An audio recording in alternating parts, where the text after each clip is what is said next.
It may surprise you that the process of therapy isn't necessarily to make you feel better. Feeling better often comes when therapy is doing something right for you.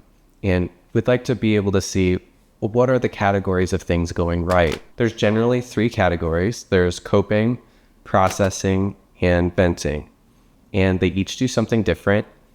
Even though each therapist will likely use all 3 of these things in sessions with people, it's usually that one of those things ends up being the leader and what you can kind of count on to be the culture of the therapeutic experience you're going through. So coping skills or coping style therapies tend to focus on if there's a problem and there's you, coping skills help you to break down the problem or get control over it. They're very much focused on the problem itself. Processing tends to focus on you, where we're trying to make you stronger, give you the vision to be able to make changes in your life and to be able to handle any problem. And then finally, venting style therapies help you to increase or decrease the distance between you and the problem. And that's got a whole bunch of different applications and effects. Coping heavy therapies tend to focus on trying to give you agency or authorship over your life. And they do this by trying to give you some sort of a concrete skill that you can drill or practice with the therapist. It often ends up looking like you're being able to walk away from therapy, being able to have a toolbox of techniques that you can use to control your experience, to control that problem so that it doesn't bother you so much. Therapies that tend to fall into this category look like DBT, solution-focused therapy. They look like tools work. If you've seen Stutz, it's that one. And also things like somatic therapy, where you're doing a lot of body work. And so the body work helps you to express the problem and relieve it. Some of these other therapies help to focus on developing habits or executive functioning skills, or they help you with being able to create boundaries with some sort of a problem in your life, whether that's a person or a concept or something else. And so therapy is successful when you're able to walk away with that toolbox and it's able to help you going forward throughout your journey. Processing therapies, on the other hand, are really focused on trying to make you a stronger version of yourself. And it makes it so that you're able to confront any potential problem that might be confronting you in the future. Oftentimes these therapies are unique because it doesn't even require to address the problem itself, because the focus is really on you. It does this, and these therapies do this, by focusing on your values, making your strengths stronger, making sure that you're in alignment with your goals, that you have goals. And they really try to upsell the aspirational version of you. Techniques and therapies like CBT, REBT, logotherapy, and ACT, or ACT if you see that online somewhere, all sort of function in this vein. That's sort of the primary thing that they're doing. And they're generally considered successful if you're able to walk away feeling like you've been platformed to become the aspirational version of you, that you're on the path if you haven't gotten there already.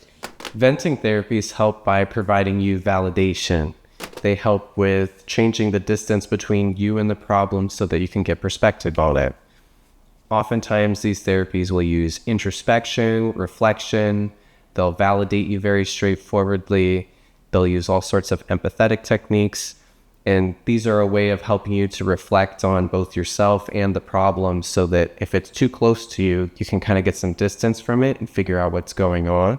Or if it's too far away, it's bringing it in a little bit closer so that you can actually see what's going on and potentially let it go. There are a number of therapies that help to do this. EMDR is one of these therapies. Rogerian therapy is like this. Schema therapy ends up being in this direction.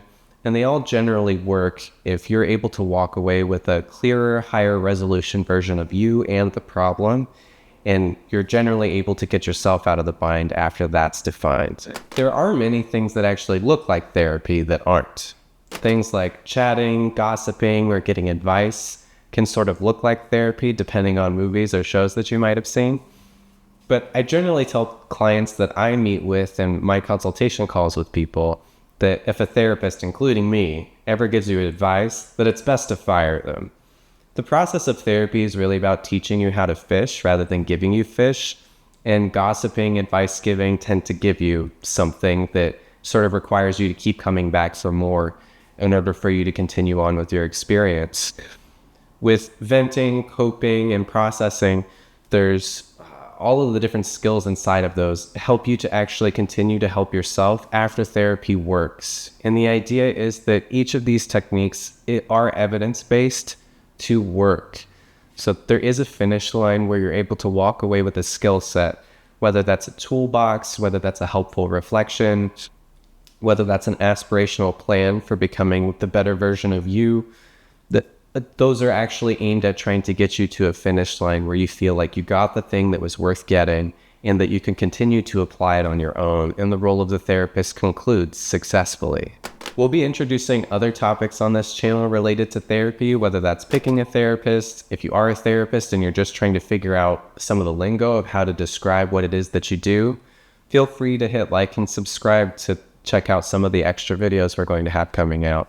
We're going to be focusing a little bit more on the individual therapies that you might be willing to pick or might fit the exact language of where you're at in your journey and how you interpret the world. We're going to take a little bit more of a look at the process of treatment and several other things to help you with preparing you for your journey. Thank you so much and have a better one.